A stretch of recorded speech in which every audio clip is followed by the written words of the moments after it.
nous avons parlé du groupe de péchés sexuels. J'espère que tu as appris. J'ai rendu ministère de manière globale. Je veux que vous m'écoutiez. Parce que les gens doivent continuer à recevoir les ministères qu'ils recevaient quand j'étais là. Au lieu que vous diriez que des choses deviennent légères.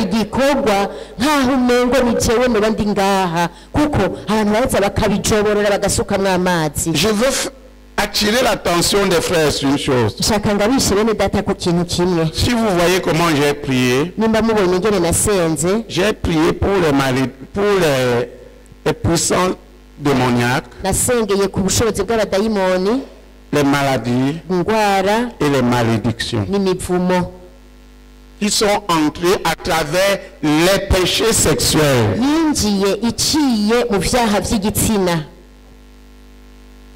Ça marche. Plus la puissance est grande, plus tu peux traiter ces choses en masse. Mais je veux attirer l'attention d'entre vous.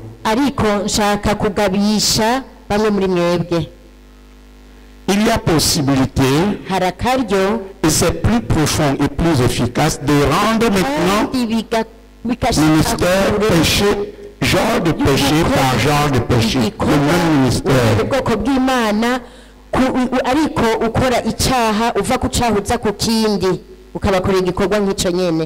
Qui comprend? Par exemple, je prends l'adultère. Bien l'adultère et l'impudicité. Après, je prends les impuretés. Je voudrais dire, en ce qui concerne les impuretés, il y a des péchés qui induisent à la malédiction.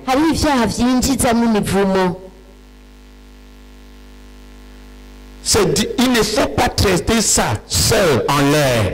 Il ne faut pas traiter. Quand tu as fini de traiter globalement, on rentre sur ces péchés-là.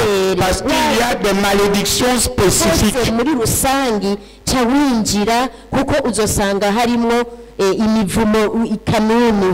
Par exemple, l'homosexualité. L'homosexualité appelle une malédiction spécifique prononcée par Dieu.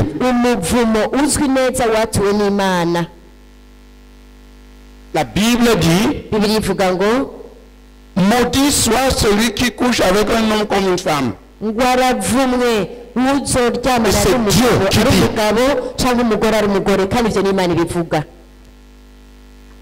Quand quelqu'un a pratiqué ce péché, il a besoin de se repentir, d'abandonner, mais d'être spécifiquement délivré.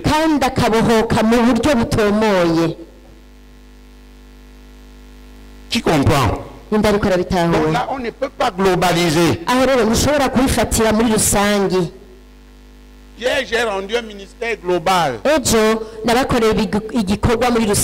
tu rentres dans les impuretés,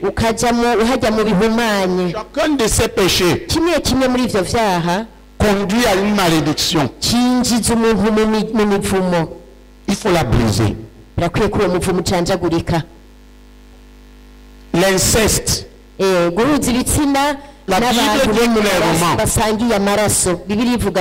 maudit soit celui qui couche avec son frère ou sa soeur, ou avec un membre de la famille de son sang.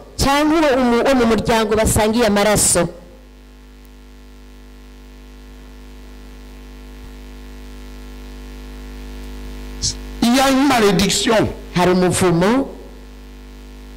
Donc quand Dieu pose une malédiction spécifique, il faut une prière spécifique pour briser ça quand la personne vient à Christ. Birakwiye ko n'igikorwa bagukorera gato kiba gitumbereye kugira ngo umuvumo ucanjagurike ndabitahura. Qui comprend? Ndabitahura.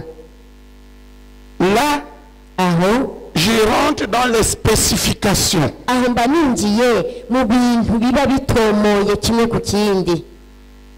Hier, j'ai prié, si vous avez suivi, et vous deviez suivre pour voir ce que je demande dans les prières. Écoutez, il n'y a pas de désordre dans ce que je commande. Ça suit une règle biblique claire.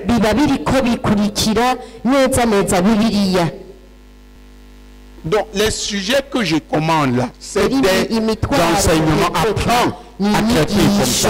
Et qui sera hyper efficace. Parce que c'est biblique. Et parce que cela a produit des résultats.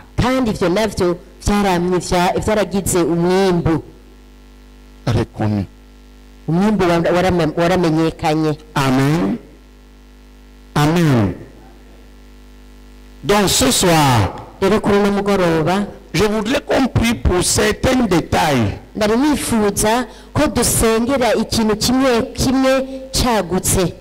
Avant de passer au deuxième groupe de péchés et des malédictions, des puissances et des maladies que cela entraîne. Mais quand tu lis Galates, les péchés qui viennent ensuite, c'est l'idolâtrie, la magie. Ça veut dire le péché du spiritisme. Le péché du spiritisme. C'est-à-dire les péchés qui amènent les gens à adorer directement le diable. Et directement en contact avec les esprits méchants.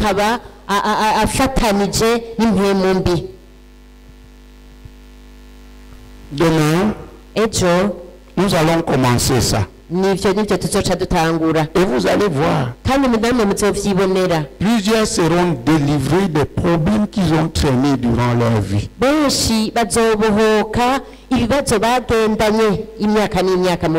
croyez pas que je me lève et je commence juste à commencer dans le désordre. Non. Ça suit un schéma que tu dois comprendre si tu veux être efficace. À tous les missionnaires, vous qui rendez les ministères, je mets un cadre biblique.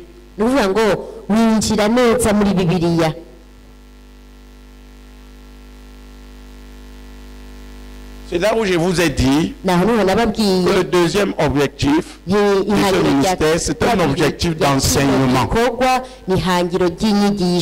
Bien, ce soir, hier nous avons bastonné les démons, les malédictions et les maladies qui sont entrées généralement à travers les péchés sexuels. Ce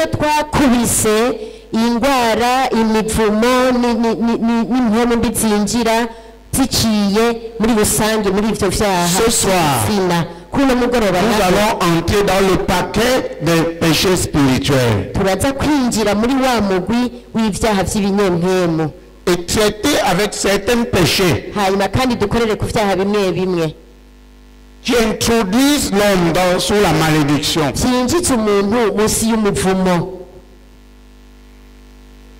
Parce que si on laisse, on fait sur le plan général, certaines choses vont rester. Si une malédiction a été prononcée à cause d'un péché, spécifiquement, il faut le briser spécifiquement.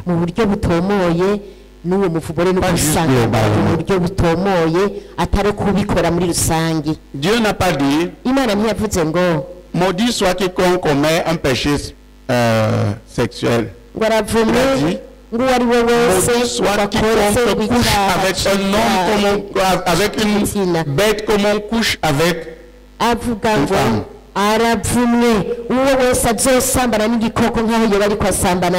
C'est clair, c'est clair. Quand tu l'as fait, tu te répands, mais tu dois être délivré. Qui comprend? Parce qu'il y a une malédiction. Et la malédiction prononcée, tant qu'elle n'est pas brisée, même si la personne règle sa vie, va continuer. Elle a été libérée. Comment sont libérées les malédictions? J'explique. Malédiction veut dire le mal proclamé contre une personne à cause de quelque chose de mauvais qu'il a fait. Tu comprends? Malédiction veut dire mal proclamé contre une personne à cause de quelque chose de mauvais qu'il a fait. Ainsi, quand tu voles, il y a une malédiction. Dieu a proclamé. Quand tu commets une de ces impuretés, il y a une malédiction. Tu comprends? Dès que la malédiction sort, il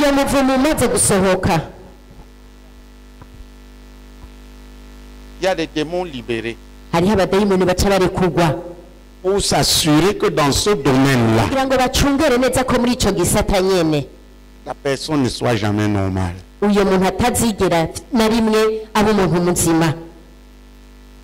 Et toute malédiction est d'abord malédiction prononcée par Dieu.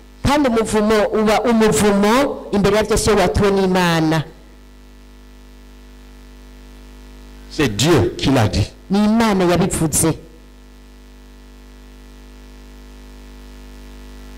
Alléluia. Amen. Donc, vous avez suivi les impuretés. S'il te plaît, j'enseigne pour que ce que nous faisons ici, tu continues à le faire seul. Pour toi-même. Et ainsi tu apprends à aider les autres.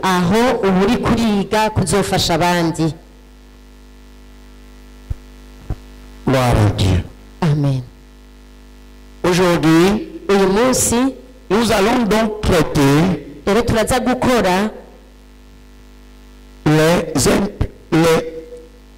les problèmes induits par certains péchés sexuels spécifiques.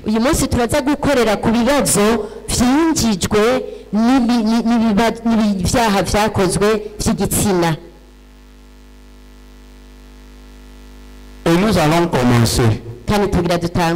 Par exemple, par les viols.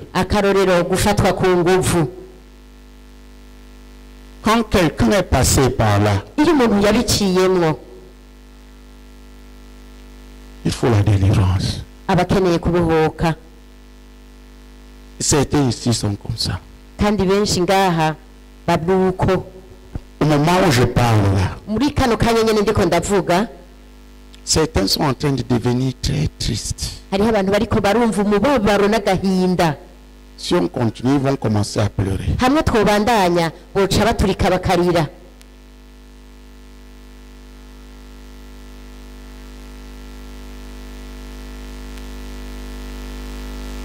Parce qu'ils ont subi, ça a laissé des traces.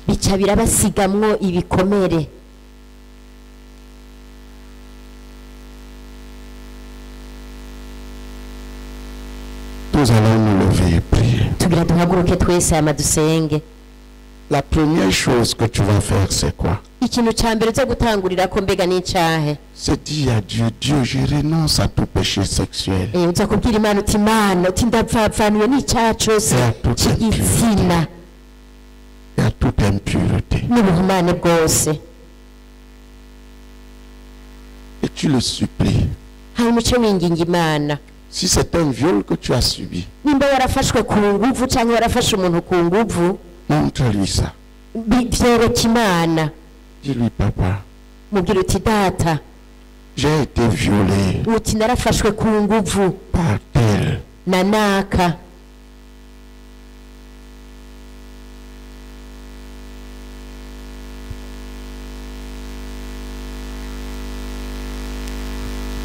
Certains à la fin qui ont trouvé plaisir et m'ont même cédé à ça. Si ça si ce n'a pas été ça, demande-lui, papa, guéris-moi.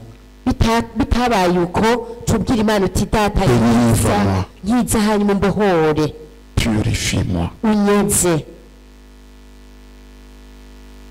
Lave-moi. Refais-moi. Mais si c'est un viol que c'est toi qui as organisé,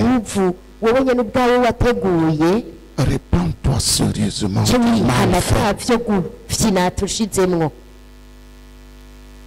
Parce que tu as des problèmes. Réponds-toi sérieusement. Après ceci, trouve quelqu'un. Un aîné spirituel pour t'aider.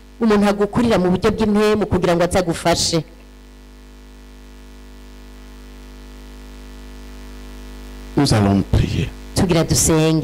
Tu vas te lever. S'il y a eu un viol, s'il te plaît, crie à ton Père. Levons-nous et prions. Et voilà. Je veux quelqu'un là-bas. Vous priez que Dieu la guérisse et détruise tout ce que le diable a planté dans sa vie à cause de ça.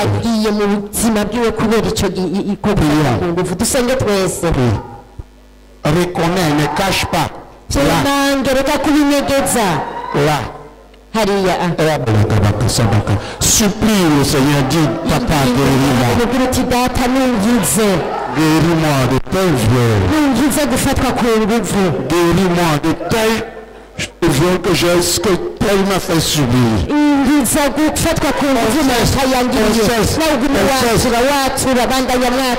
Dis, papa, je reconnais que j'ai été violé par tel. Délivre-moi. Lave-moi. Guéris-moi.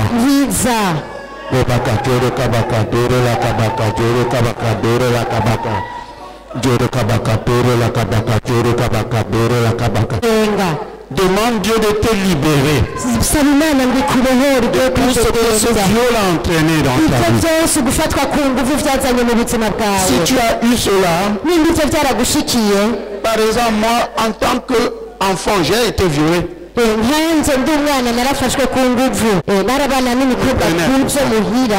Ça a totalement détruit ma tête. Je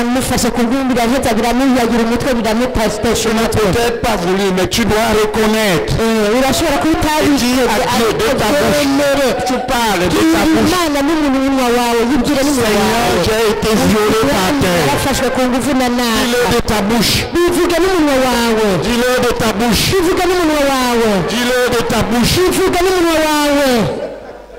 Seigneur, je te demande pardon.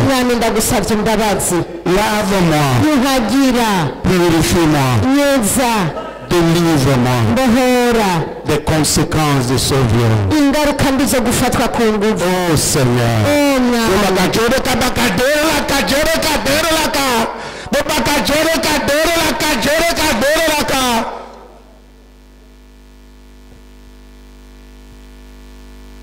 Prie avec moi. Qui sent que il est très dérangé, il a besoin d'aide.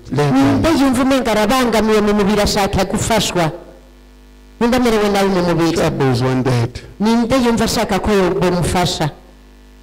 Du Père, Suramuti data. Au nom de Jésus. N'izina rya Yesu. Guéris-moi. Nunkize. Des conséquences de tout viol. Ingaruka mbi zo gufatwa ku nguvu zose. Que j'ai subi. Ivyo nakorewe. Répète-le 7 fois. Bisubiremwo inshuro indwi. Vas-y. Tutangure. Guéris-moi. Nunkize. Des conséquences. Si tu n'as pas subi une telle chose, prie pour qu'il guérisse chaque personne ici. Nimba utabikorewe naho senga kugira Imana ikizi wabikorewe. Des conséquences de viol. Ingaruka mbi zose zo gufatwa ku nguvu. Qu'il a subi. Ivyo yakorewe. Prie.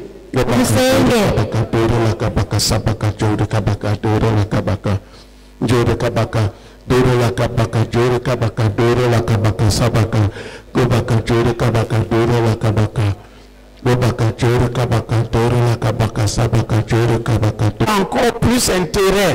Nimba vyakubaye kukiri umwana ahubwo bifise usenga kugira ngo Imana igukize ivyo bintu. Si c'est toi qui as perpétré le viol, tu as intérêt à te repentir.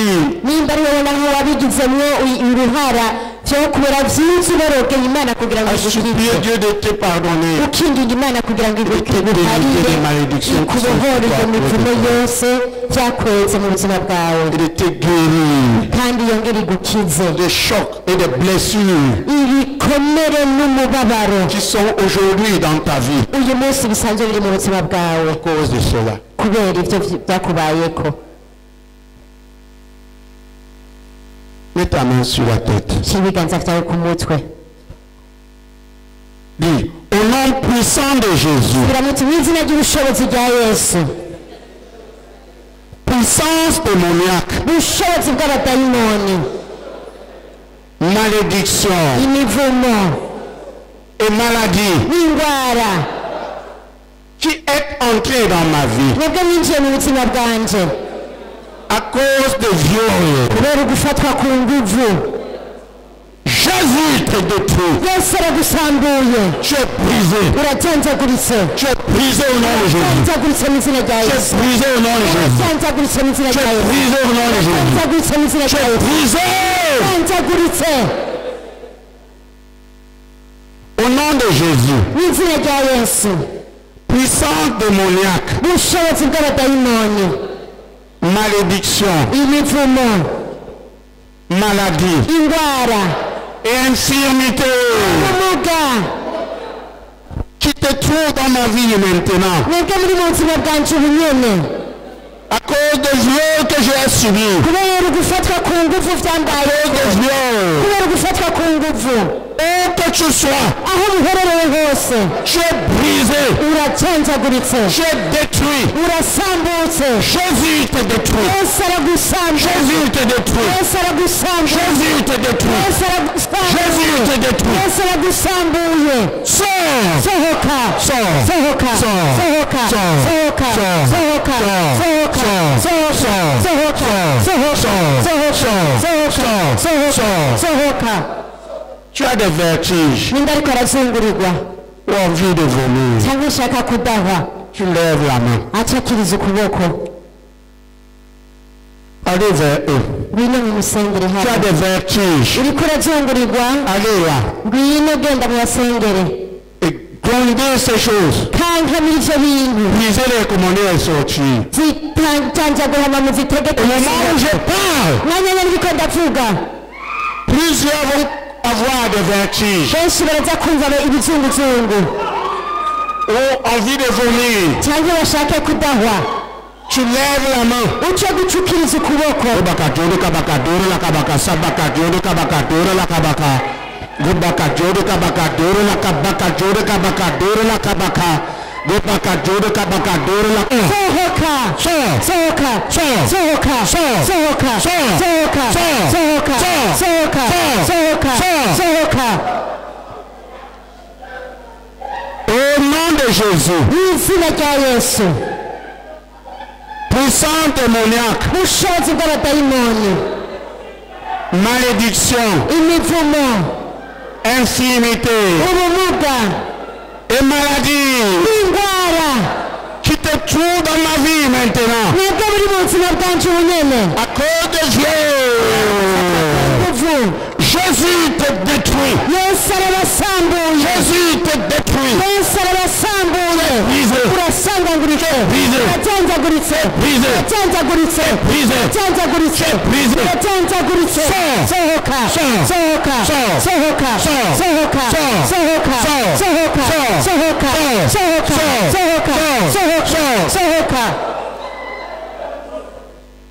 Tu sens les choses marcher dans ton bas-ventre. Ou des douleurs atroces. C'est comme ce jour-là.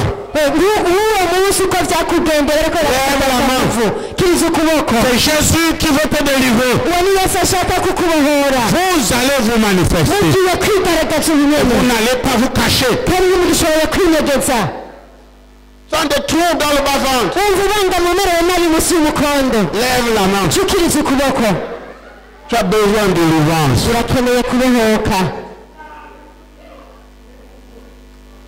Dis au nom de Jésus. Sans démoniaque. Maladie. Infirmité et malédiction qui est entrée dans ma vie à travers les viols. J'ai brisé au nom de Jésus.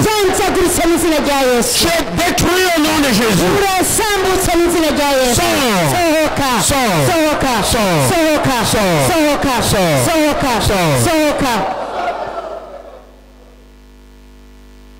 Et dit tu as des difficultés, tu lèves la main.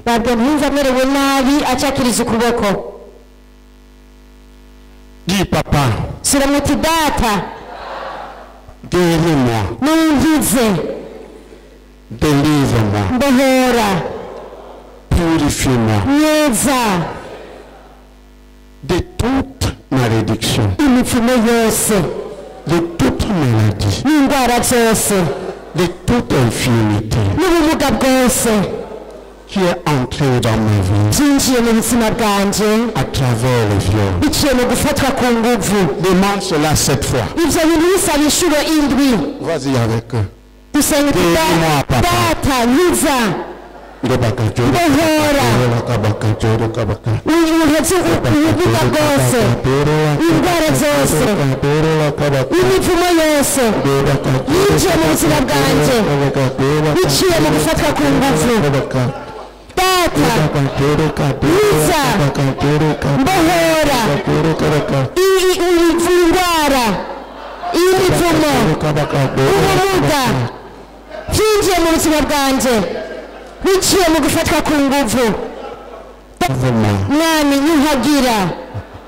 Purifie ma vie sexuelle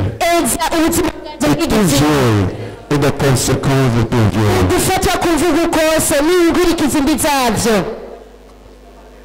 Au nom de Jésus. Amen. Amen. Asseyons-nous. Vous voyez ce qui est fait à ce niveau maintenant. Si on n'y allait pas spécifiquement, ça n'allait pas se faire.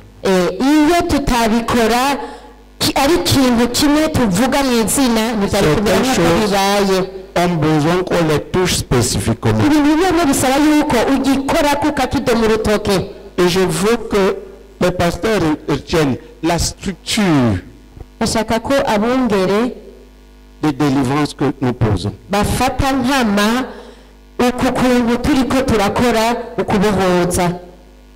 Vous voyez, je prends le péché sexuel.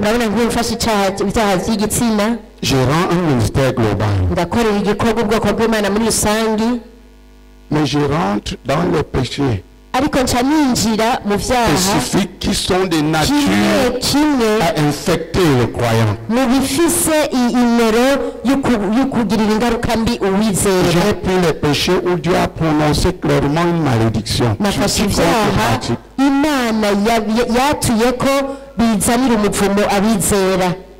Amen. Qui a compris?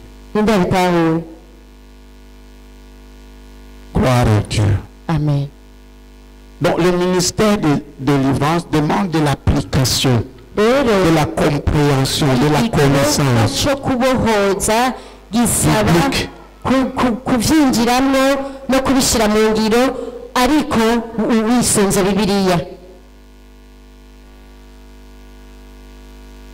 Ce n'est pas juste une religion de soka en désordre.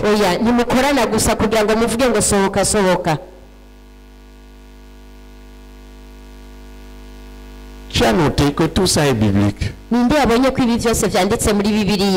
Ce que nous suivons est sur la base de la Bible.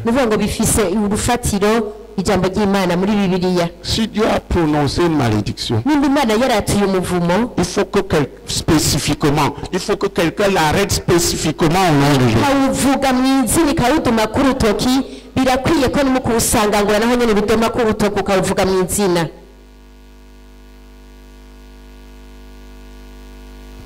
Alléluia. Nous allons prendre un autre de ces péchés.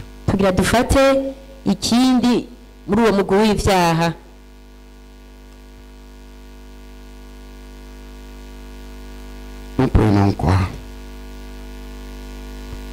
On a pris les viols. Une arme réelle dans ces pays.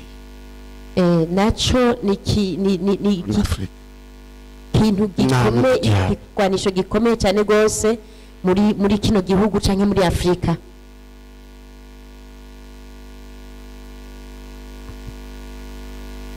J'ai dit l'inceste. Navuze ngo guhuza igitsina no musangi amaraso. Je vais faire une précision. Ngira ntomore neza. Tu peux même personnellement ne pas faire la chose. Urashobora ku giti cyawe kubitakoze ivyo bintu. Mais tu nais de quelqu'un qui a vécu ça. La malédiction continue. Qui comprend? Tu peux hériter de ces choses tant qu'elles existent. C'est pour ça que tu dois te battre au nom de Jésus pour que tu sois spécifiquement délivré. Ne dis pas, ça ne me concerne pas. Tu ne sais pas ce que ton père ou ta mère a fait. Tu ne sais pas ce que ton grand-père, du côté maternel, ton côté paternel. Tu ne sais pas ce que ta grand-mère était ici dessus. Qui comprend un peu? Donc tu es concerné. Même si se trouve que personnellement tu n'as pas été victime.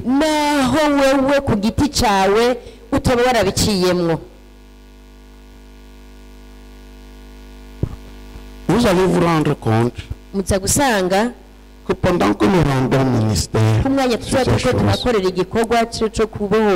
beaucoup de personnes seront émotionnellement guéries. C'est les péchés qui touchent, déstabilisent émotionnellement l'être humain. Mettre les émotions en pièces. Il y a des gens qui ont honte d'eux-mêmes. Ils passent toute leur vie à essayer de faire quelque chose pour être vus. Ils ne savent pas pourquoi ils font ça.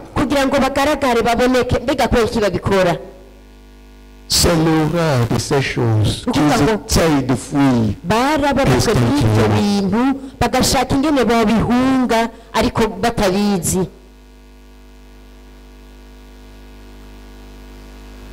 Amen. Amen. Amen. Amen. Donc quand on fait ça, le but n'est pas ton accusation. Le but est ta délivrance. Si tu vois et tu ouvres ta bouche, tu confesses, tu exposes le diable et tu seras libre. Amen. Amen. Hein? Voyons l'inceste.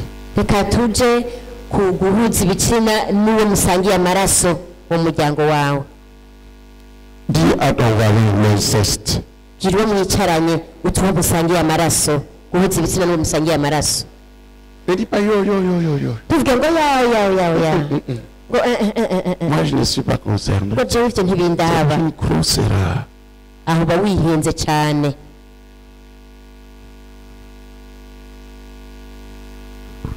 Amen. Amen. Transportant ces choses, tu n'atteindras jamais ton plein potentiel. Il faut qu'elles soient détruites.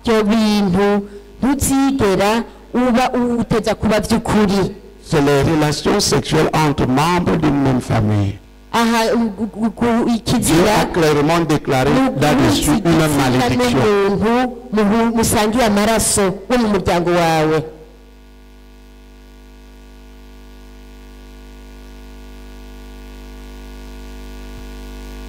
Quand nous engageons la prière, prie sérieusement pour toi-même. Tu as eu te demande pardon.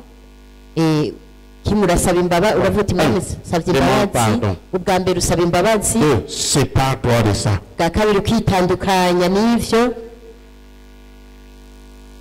Toi, demande que Dieu te délivre. Et tout ce qui se trouve dans ta vie à cause de cela. Et regardez, ça fait 3 choses. Demande pardon. Dieu, sépare-toi. Demande que Dieu te délivre. Si tu n'as pas personnellement vécu, demande pardon à Dieu pour tout inceste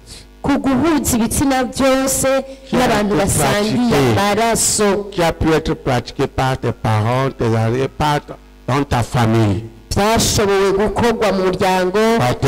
ta famille maternelle.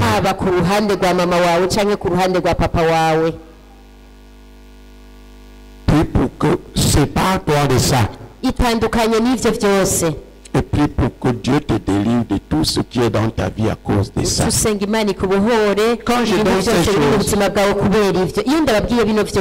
vous croisez les bras. J'espère que vous les retenez.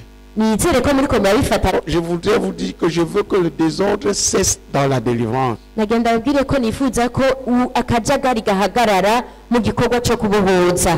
entré dans la puissance. Mais sans connaissance, ça peut tourner mal. Donc quand je donne les pieds comme ça, prends. C'est ça que tu vas demander. Tu vas conduire d'autres.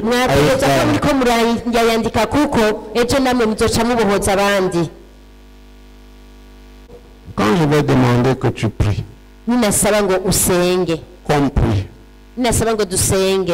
tu demandes à Dieu. Si tu as connu cela, tu demandes à Dieu de te pardonner l'inceste avec tel. Prononce le nom. C'est très important.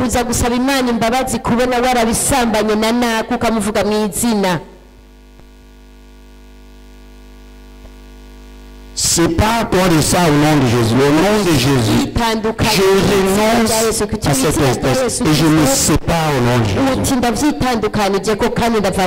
Ça, c'est 2. 3.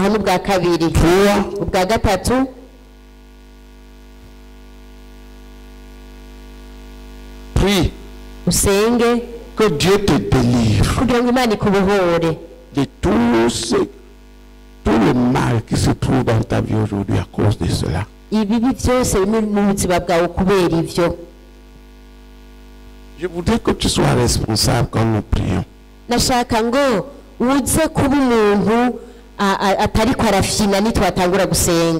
J'ai dit, si tu ne connais pas de pratique de l'inceste, prie. Pour demander pardon pour tout inceste qui a été pratiqué dans ta famille.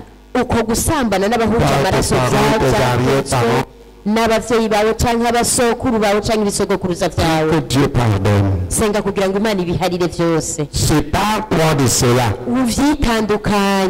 et demande qu'il te délivre. Qui a compris?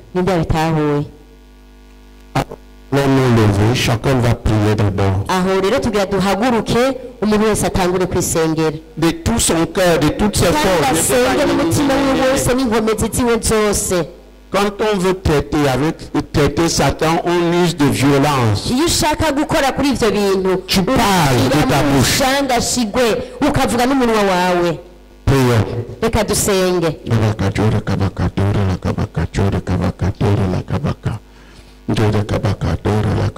Prie pour toi-même maintenant.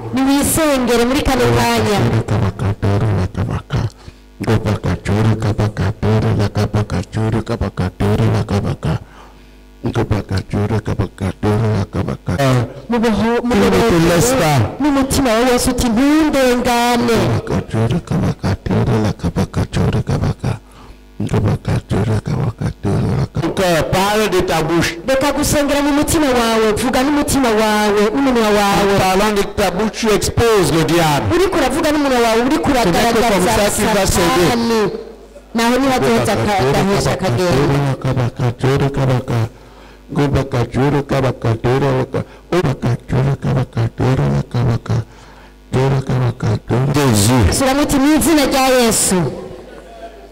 Inceste.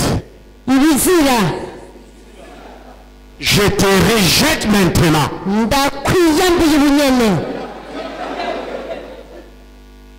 Au nom puissant de Jésus de Nazareth. Inceste.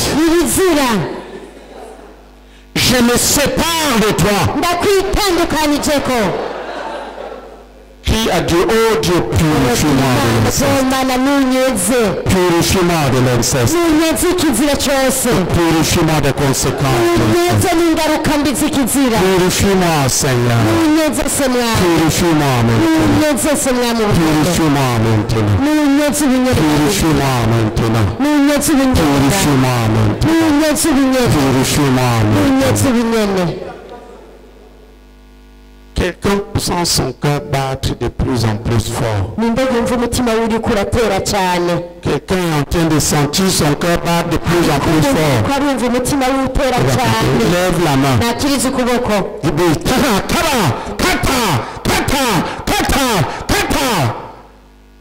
Tu es en train de sentir que ton cœur bat de plus en plus fort. Allez. Vous devez vous manifester. Puissance de l'inceste. Pourquoi tu te caches? Jésus te détruit. Jésus te détruit. Jésus te détruit. Jésus te détruit.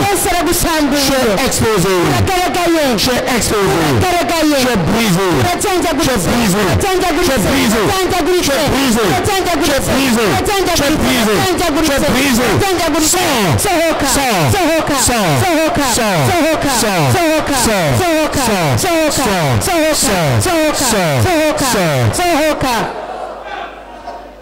Je dis, tu sens ton cœur battre. Tu as des vertiges. Où tu vomis, tu as envie de cracher. Lève ta main. Lève ta main, tu as besoin de délivrance. Tout le monde prie avec moi. Lève ta main si tu as besoin d'aide. Tout le monde prie avec moi. Dis au nom puissant de Jésus. Malédiction. Maladie. Infirmité. Et puissant démoniaque qui est entré dans ma vie à travers l'inceste. Je brise au nom de Jésus. Je détruis au nom de Jésus. J'ai explosé. J'ai explosé. J'ai brisé. J'ai brisé. J'ai brisé. J'ai brisé. Sors.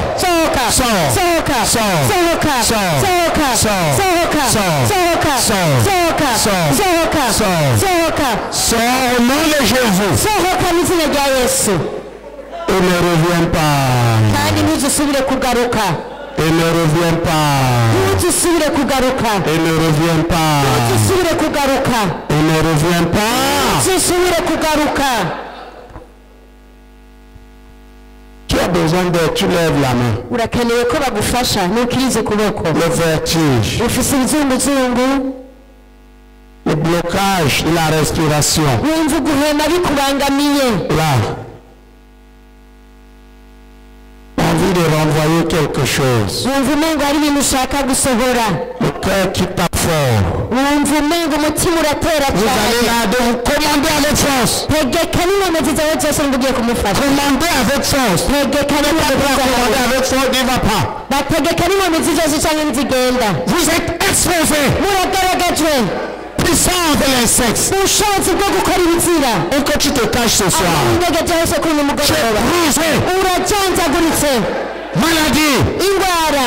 Établie à travers l'inceste. Zashyizweho kubera gukora ibizira. Détruit. Urasambuwe. Au nom de Jésus. Izina rya Yesu. Infirmité.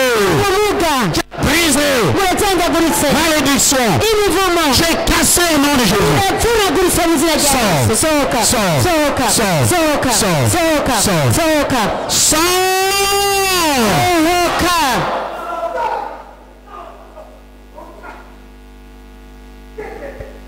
Au nom de Jésus. Mu izina rya Yesu. Continue. Bandanya. Au nom puissant de Jésus. Mu izina rya Yesu. Malédiction. Imivumo. Maladie. Indwara. Infirmité. Ubumuga. Et puissance démoniaque. N'ubushobozi bw'abadayimoni. Qui a infecté ma vie. Mwebwe mwasesereje ubuzima bwanje. À cause de l'inceste. Kubera gukora ibizira. Jésus te détruit. Yesu arabasambuye. Jésus te détruit. Yesu arabasambuye. Jésus te détruit. Yesu arabasambuye. Tu es brisé. Urajanjaguritse. Tu es ruiné. Urajanjaguritse. Sohoka. Sohoka. Sohoka. Sohoka. Sohoka. Sohoka.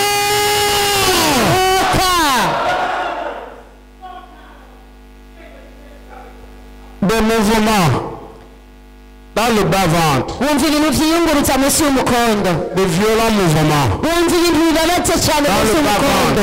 Munsi y'umukondo. De violents mouvements dans le bas-ventre. Wumva ibintu biriko biragendagenda n'inkomezi munsi Lève la y'umukondo. main. Tu as besoin d'aide. Cukiriza ukuboko urakeneye ko bagufasha. Tu lèves la main. Ucukiriza ukuboko numva ivyo Tu bintu. as besoin d'aide. Uzoba ukeneye ko bagufasha. Au nom de Jésus. Mu izina rya Yesu.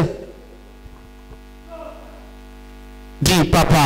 Suramuti data. Oh papa. Oh data. Combat pour moi. Uranyirira.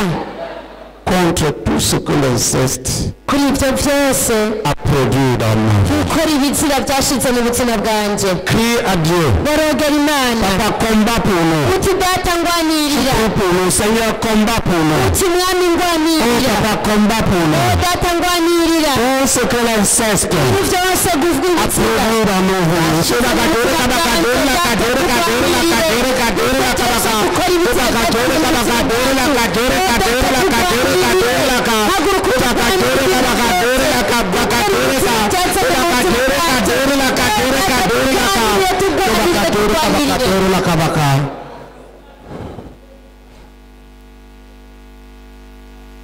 Merci Seigneur. Urakoze mwami.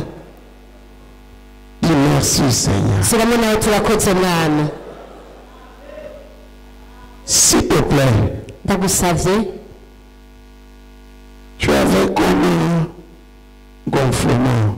Wari ufise nk'ikintu umengo kiravyize. Bas-ventre, regarde. Aha munsi y'umukondo niwiyumvirize. C'est parti. Uza gusanga cagiye. Applaudissons pour Jésus. Nimukomere amashyi mwami Yesu. Tu avais un truc qui date de très longtemps. Wari ufise ikintu kandi kimaze igihe kirekire. Et chaque fois que tu faisais des efforts, Kandi igihe cyose tu avais le ressentir. nko kwihata ugashiramo inguvu ugashobora kucumva. Gerageza ukirondere. Gerageza ukirondere. C'est qui? Nindi uyo muntu. C'est parti. Cagiye. Seigneur, nous applaudissons pour Jésus. Mwicare dukomere amashyi menshi umwami. Qui est-ce? Uyo muntu ninde? Je Je veux juste vous montrer à travers cela comment les gens sont guéris.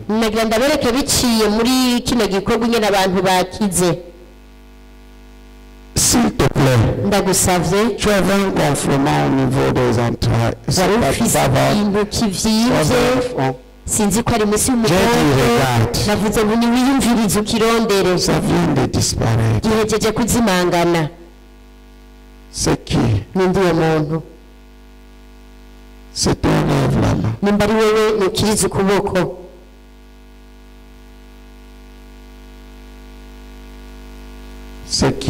nindi uwo muntu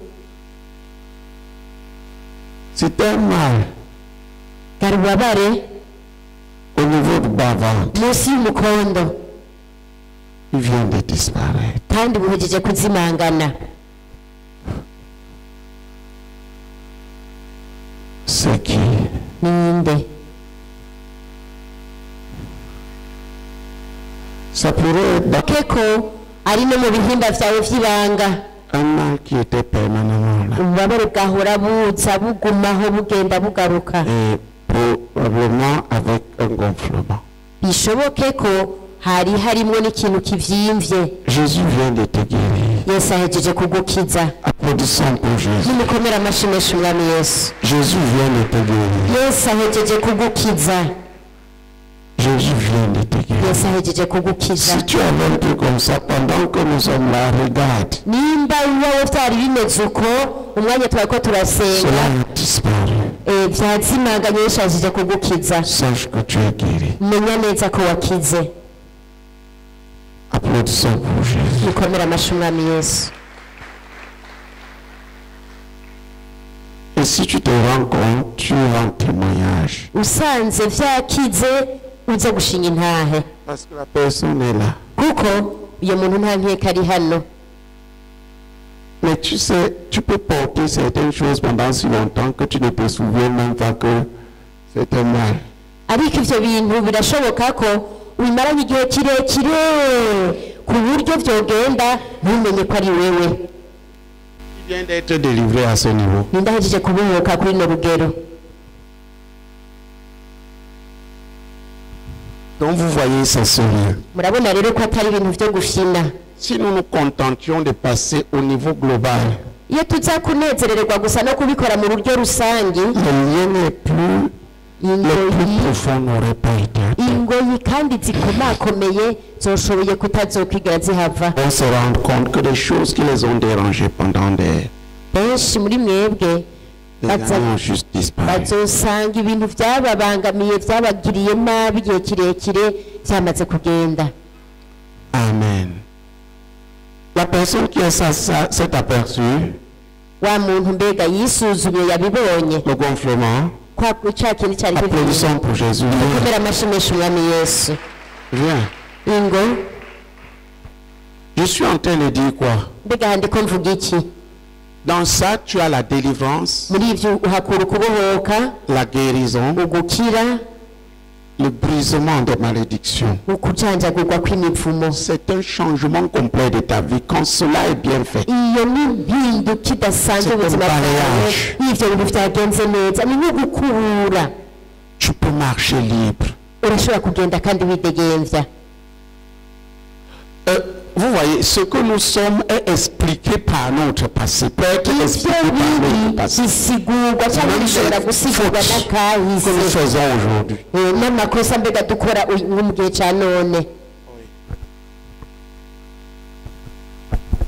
Sachez. Amen.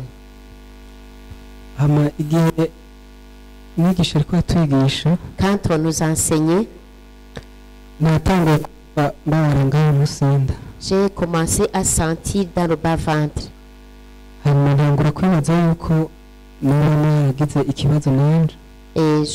j'ai pensé que j'ai eu un problème moi aussi.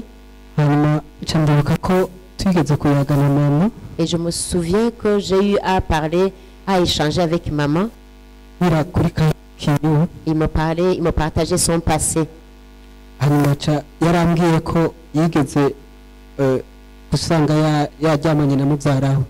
Alors il m'avait dit que elle s'est retrouvée qu'elle a couché avec son cousin. amugiriye viole. Il l'avait violé.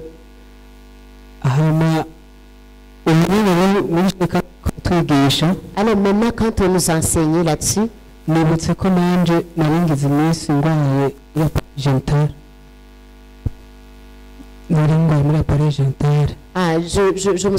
me suis souvenu que les jours passés, j'ai eu la maladie dans mes appareils génitaux. Je sentais la douleur et je ne savais pas de quoi il s'agit. Alors maintenant, je me rends compte que c'est moi que le Seigneur vient de guérir.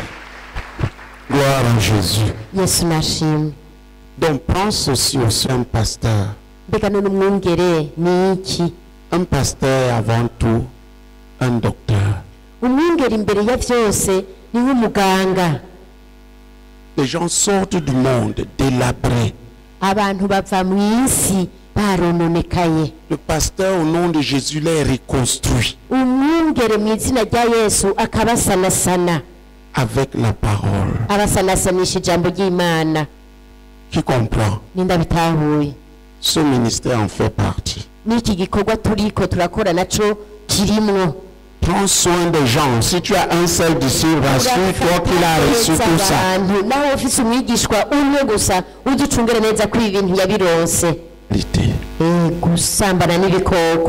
La zoophilie.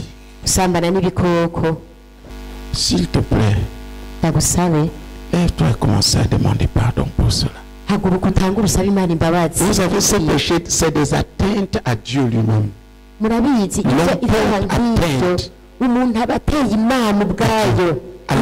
À la créature, à la nature de Dieu. Demande pardon. Si ce n'est pas toi directement qui l'a fait, demande pardon. Les quoi là? La zoophilie qui a pu être faite dans ta famille. Généralement, c'est très nombreux dans votre société ici. C'est très nombreux dans votre société. Parce que c'est une société de leveurs. Il y a une telle complicité entre les hommes. Et les vaches que c'est indécent. Quand tu n'es burundais, c'est pas toi ça.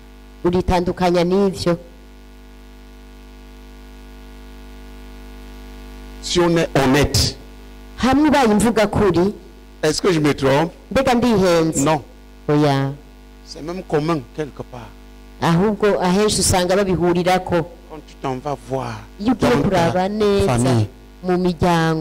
c'est une malédiction. Nous devons demander pardon à Dieu.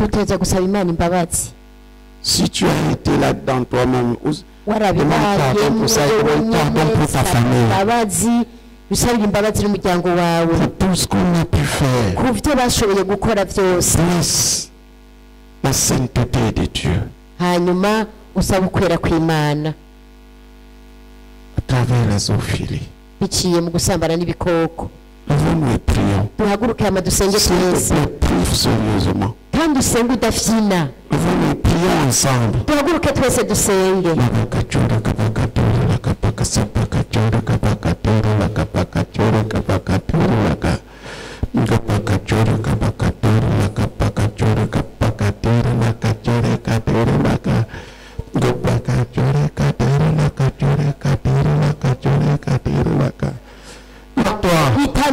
sépare toi de la zoophilie. Au nom de Jésus, je me sépare de toi, zoophilie.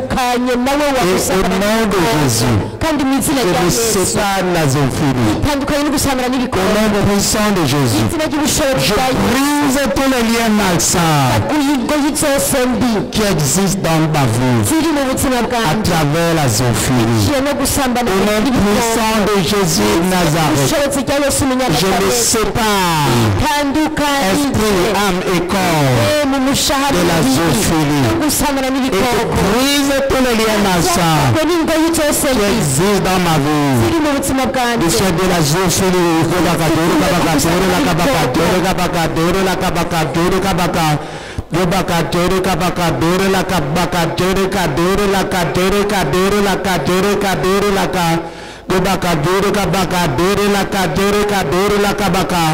ce bakadore kabakadore pendant qu'on prie. Ils sont mal là. Allez là. Tu te sens mal. Lève la main. Tu as besoin d'aide. Tu te sens mal. Tu sens comme quelqu'un bloque ta gauche. Vous n'allez pas vous cacher. Vous êtes exposé. Au nom de Jésus. Où que tu te caches. Zoophilie. Puissance à travers la zoophilie. Je brise. Je brise. Je brise. Je brise.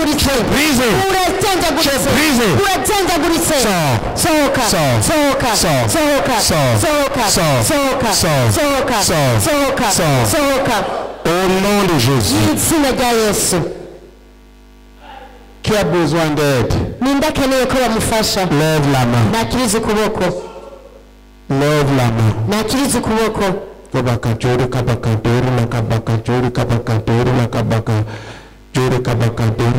Il y a un violent mal de tête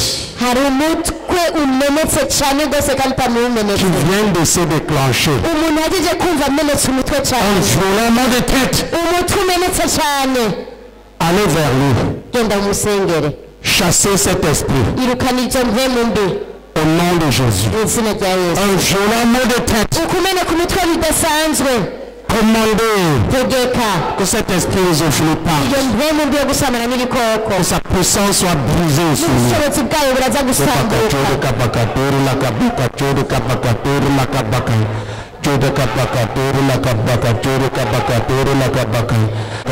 Dis, au nom puissant de Jésus, maladie, malédiction, infirmité et puissance démoniaque qui te trouve dans ma vie à cause de la zoophilie.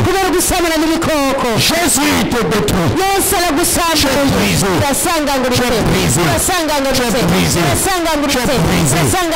brise.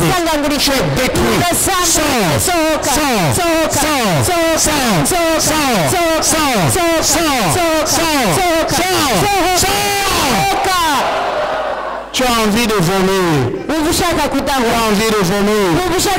Lève la main. Tu as envie de vomir. Lève ta main. Tu as besoin d'aide. Dis au nom de Jésus. Maladie. Malédiction. Puissance démoniaque et infirmité qui te trouve maintenant dans ma vie à cause de la zoophilie. Jésus te détruit. J'ai brisé. J'ai détruit. J'ai détruit. J'ai détruit le nom de Jésus.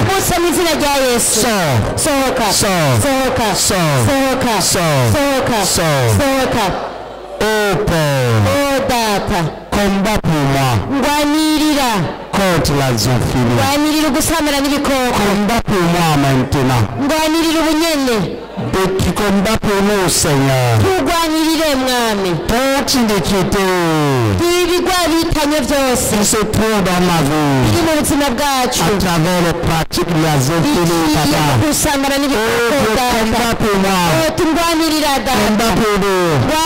Combat pour nous. Combat pour nous. Combat pour nous, Seigneur. Combat pour nous.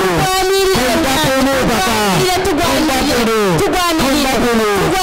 pour nous. Combat pour nous. Au nom de Bachata Karoka Bakadoro Kabakadoro la Kadoro Kadoro la Kadoro Kadoro la Kadoro Kadoro la Kadoro. Au nom de Jésus-Christ. Amen. Assieds-toi. Dis à ton voisin, bonne guérison ou bonne délivrance.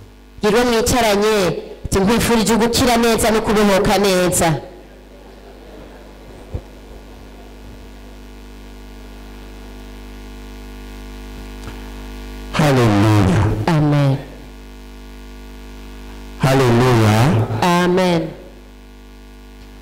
Qui voit que l'homme est une machine extraordinaire?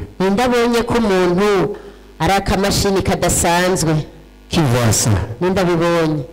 Tout mauvais fonctionnement provoque des problèmes. Prenons encore un. Vous voyez, cette prière peut te faire sur toutes les impuretés.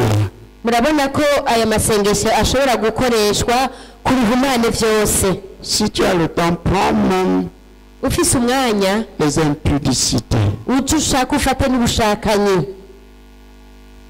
Nomme les noms et sépare-toi. Tu peux être très super.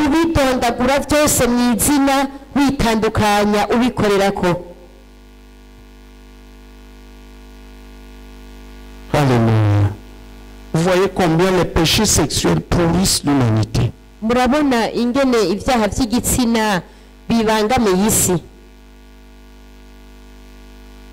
Prenons un autre péché.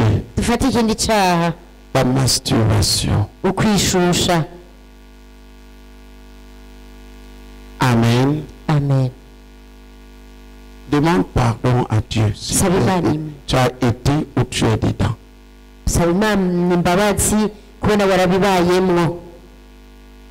Et supplie-le. Supplie-le de te délivrer des conséquences.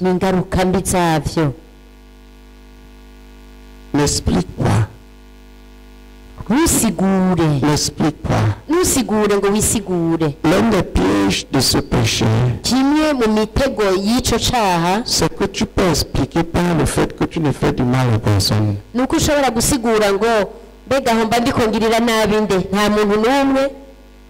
C'est là où le diable trouve les gens. L'autre excuse que tu peux te donner, c'est que la Bible n'en parle pas. C'est là où j'ai tenu à parler des impuretés. Les impuretés rassemblent tout ça. C'est des déviations sexuelles. N'explique pas. Ne dis pas je suis contraint. Parce que.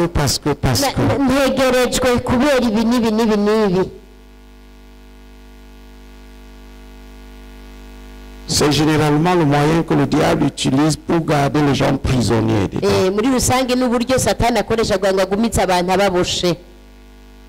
Surtout les croyants. Alléluia. Amen. Lève-toi et demande pardon à Dieu. Et renonce. Renonce. Tu parles de ta bouche, tu reconnais. Et si ce n'est pas toi directement, les pratiques qui ont eu lieu dans ta famille et tout. Donc tu peux prier.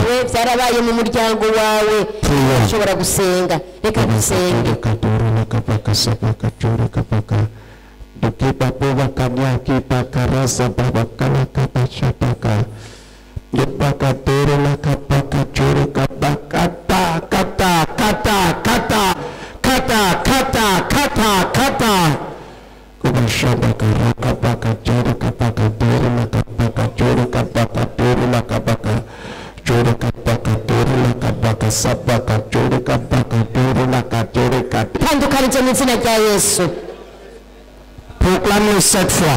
Au nom de Jésus, je renonce à la masturbation. Et je m'en sépare au nom de Jésus. Et je m'en sépare, esprit à mes corps. Fais-le 7 fois.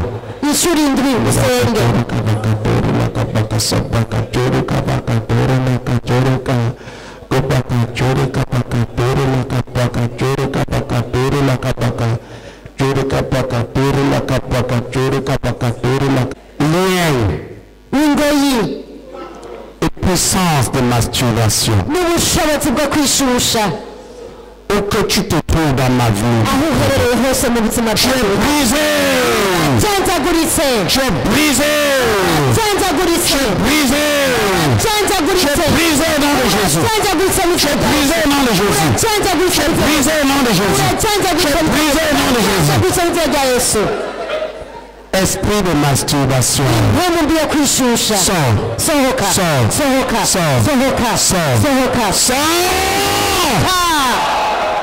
Tu te sens étouffé. Tu as des vertiges. S'il te plaît, lève la main. Tu te sens aller vers eux. Esprit de masturbation. Où que tu te trouves ici maintenant. Le jugement de Dieu sur toi. Le jugement de Dieu sur toi. Tu es brisé. Tu es détruit.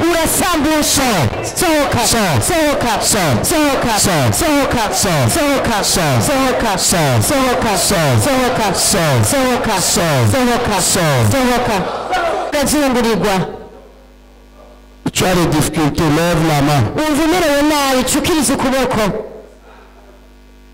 Tu lèves la main. Les gens vont venir pour ton aide. Dis au nom puissant de Jésus Nazareth. Maladie. Infirmité.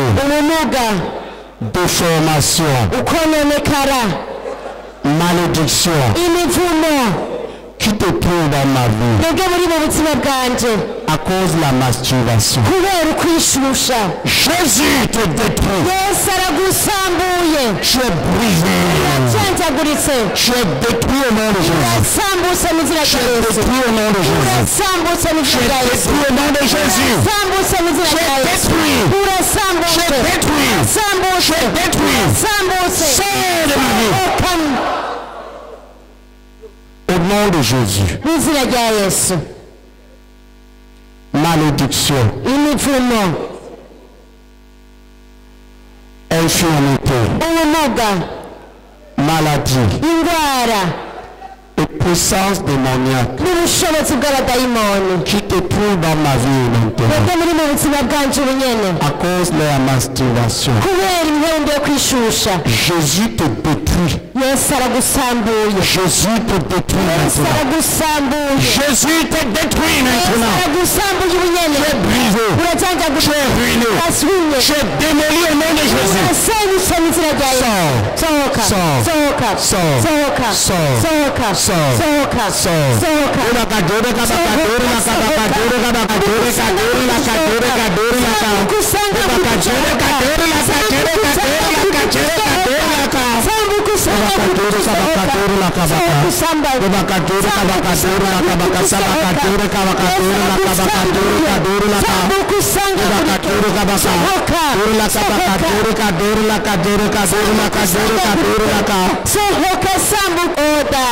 Combat pour nous.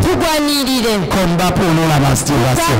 Marche au milieu de nous, papa. Et combat pour nous. Contre l'indien de la masturbation.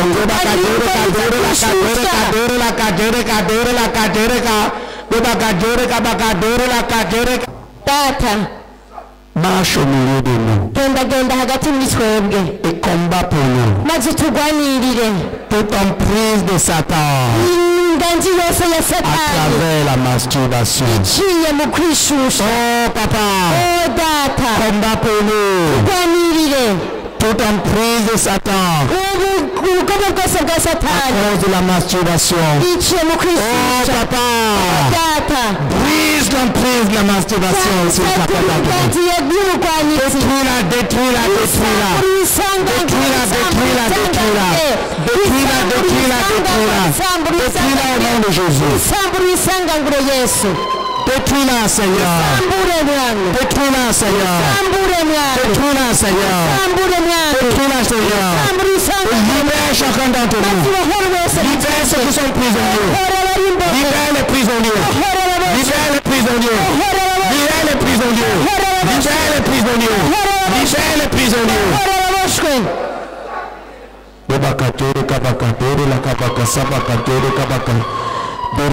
Esprit de masturbation. Sors. Esprit de masturbation. Sors. Emprise de la masturbation. Tu es brisé. Tu es brisé au nom de Jésus. Tu es brisé au nom de Jésus. Tu es brisé au nom de Jésus. Masturbation. Sors. J'attends. Et ne reviens plus. Au nom de Jésus. Au nom de Jésus. Merci Seigneur. Merci pour ma délivrance. Merci pour ma délivrance. Merci pour ma délivrance. Amen. Amen. Alléluia. Amen. Qui voit le travail pastoral?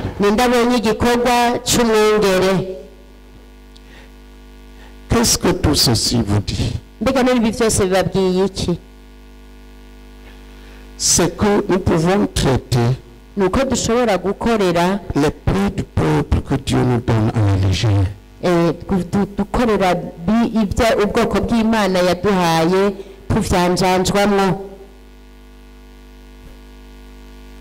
Dieu dit, il se plaint des pasteurs avec une chose, il traite les plaies du peuple à la légère.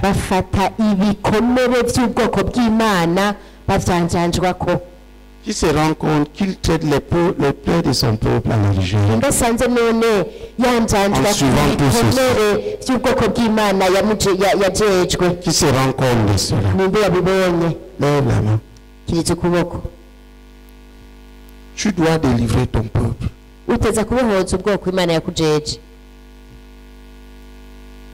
Le dirigeant qui ne peut pas délivrer, libérer, guérir son peuple est un mauvais berger. Et ce n'est pas plus compliqué que ce que nous faisons là. C'est pour ça que ce que je fais là est un enseignement pour vous. Sachez comment conduire les gens. Ne traitez pas les gens à la légère. Des choses profondes.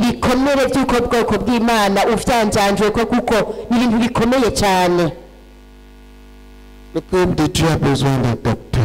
Des médecins spirituels. Dis à ton voisin. Ton peuple a besoin des médecins spirituels.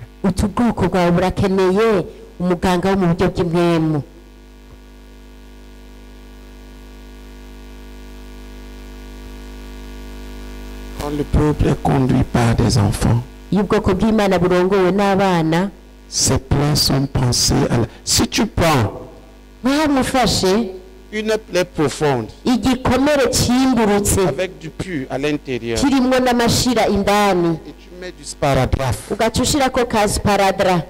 tu as traité quoi? Fais sortir le pus. Qui a compris? Qui voit comment il va traiter ces gens? Désormais, si vous prenez ceci La pratique de la vraie repentance va s'établir pour établir les gens au milieu de nous.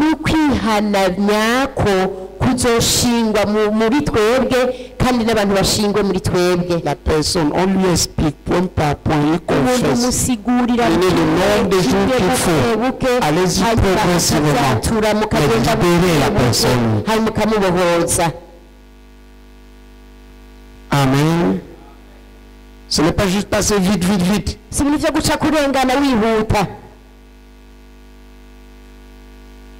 Qui vient d'être délivré? Encore tout à l'heure. Vous pouvez voir. Si personne ne rend tel ministère comme ça, comment ils seront? C'est des gens qui essayeront de marcher, mais auront des échecs. Parce qu'il y a quelque chose qui les infecte.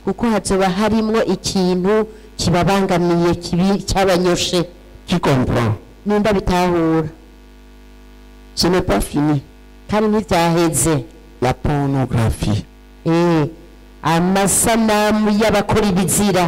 C'est la grande porte ouverte au milieu du peuple de Dieu aujourd'hui. Que ce soit des serviteurs de Dieu. Les vrais serviteurs de Dieu doivent mener la guerre. C'est un envahissement que le diable a organisé.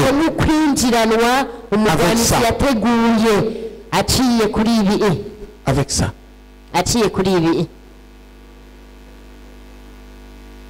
Demande à ton voisin. Quelle est la sorcellerie que tu regardes là-dedans? Est-ce que tu es en train de mourir? Je ne vous dis pas ces choses sans le connaître. J'ai été conduit dans une expérience. J'ai dû me battre pendant plus de 3 ans. L'explication que Dieu m'a donnée à la fin, c'est qu'il fallait que je sache combien son peuple souffre dans ces choses. Et au lieu que j'accuse, que je sois plus sûr pour aider les gens à en sortir. J'en suis sorti avec la puissance pour détruire. Tu comprends? Pour détruire cela. Je n'en suis pas sorti uniquement avec la délivrance. Je suis sorti avec la puissance pour détruire, parce que c'est ça qui détruit le peuple de Dieu maintenant. La pornographie, la masturbation.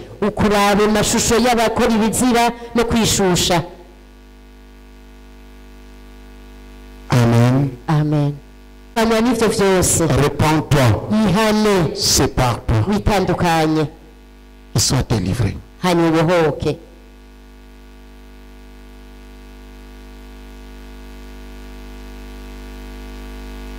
Tu peux te lever et prier. Demande pardon. Renonce et sépare-toi. Prions ensemble.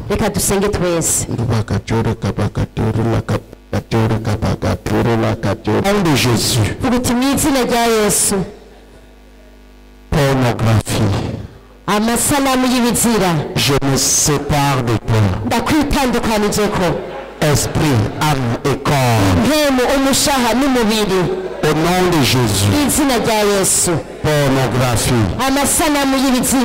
Je me sépare de toi. Esprit, âme et corps. Au nom de Jésus. Je me sépare. Esprit, âme et corps. De tout ce qui m'induit à la pornographie. Au nom puissant de Jésus. Je me sépare. Esprit, âme et corps. De tout ce qui m'induit à la pornographie. Je me rejette au nom de Jésus.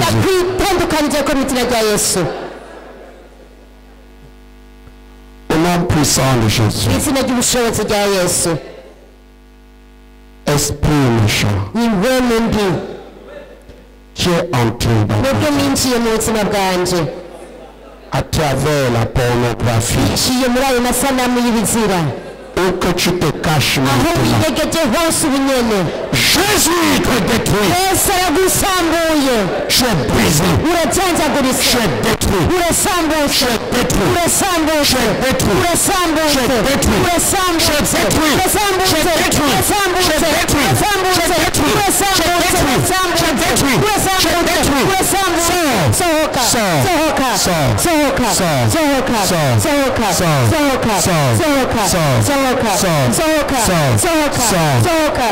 Tu te sens mal. Tu as besoin d'aide. Lève la main. Lève la main. Si tu te sens mal, tu as besoin d'aide. Tu as des vertiges. Lève la main. Allez vers eux. Tu as des vertiges. Lève la main. Vous ne pouvez pas vous cacher. Puissance démoniaque qui est entré à travers la pornographie. Tu ne peux pas te cacher maintenant. Tu es brisé. Tu es brisé. Tu es détruit. Tu es détruit. Tu es détruit.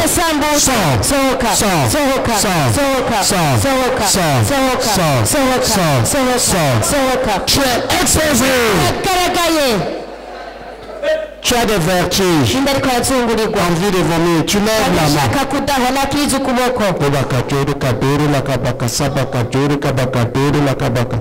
Tu lèves la main. Ou tu as des mouvements dans le bas-ventre. Tu lèves la main. Jésus te délivre. Jésus te délivre. Dis, nom puissant de Jésus. Puissance démoniaque. Maladie. Infirmité.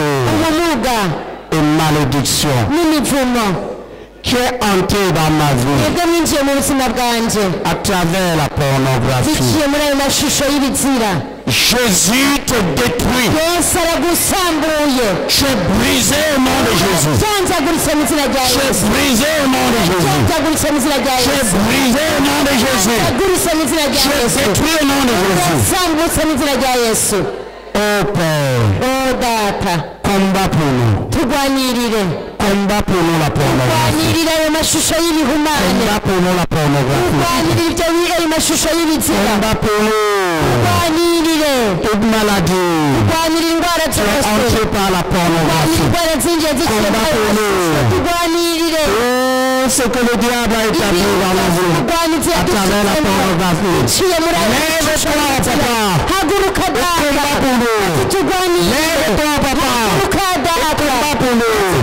Lève-toi maintenant. Combat pour nous la pornographie. Oh papa, libère-nous. Merci Seigneur.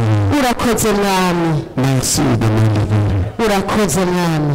Gloire et louange à toi. Au nom de Jésus. Amen. Amen. Asseyez-vous. On a parcouru certaines de ces choses. Et je vous ai montré comment tu peux prier. Te rendre ministère et rendre ministère aux autres.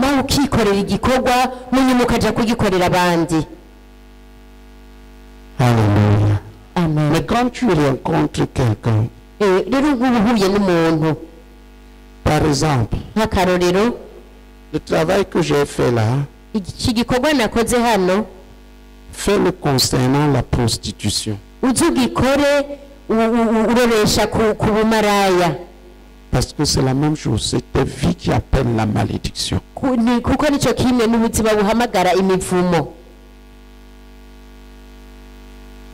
cet esprit qui fait que tu te livres à tout le monde pour avoir de l'argent, pour avoir des habits, pour avoir je ne sais pas quoi.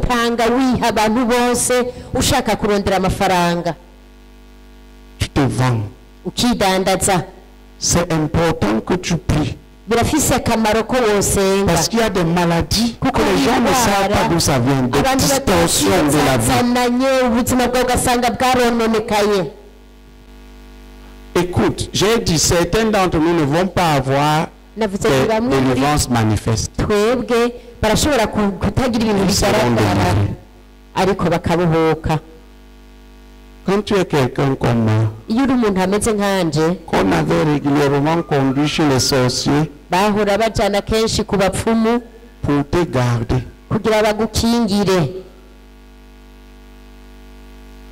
tu cultives des esprits familiers qui sont tes gardiens.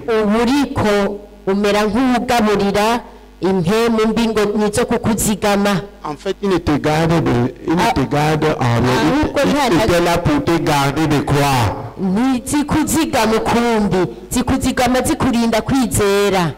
Imagine, tu mènes la vie où toi-même tu as fait des alliances pour que les démons t'entourent. Qui a eu à faire ça? On part pour le protéger. Les baphomes. Qui a eu à faire ça? C'est des démons qu'on t'a donnés. Est-ce que tu les as déjà chassés?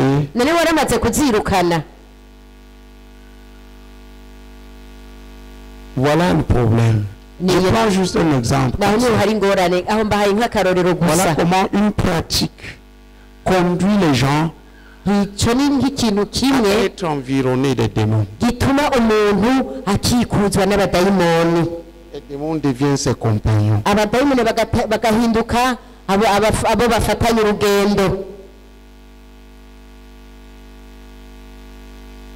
Certains d'entre nous ici, si on commence à commander maintenant de ce qui est entré en eux à travers ce qu'ils ont mangé, vous allez voir. Ils portent en eux le poison de leur destruction.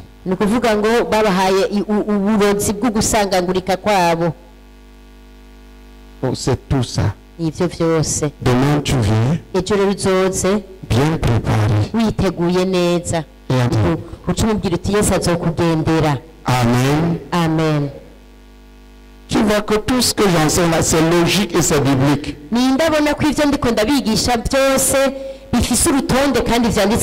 C'est simplement biblique. N'allez pas piquer les choses en l'air. Ou quelqu'un va te parler comment est le nez du démon. Quel que soit son nez, Dieu nous demande de le chasser.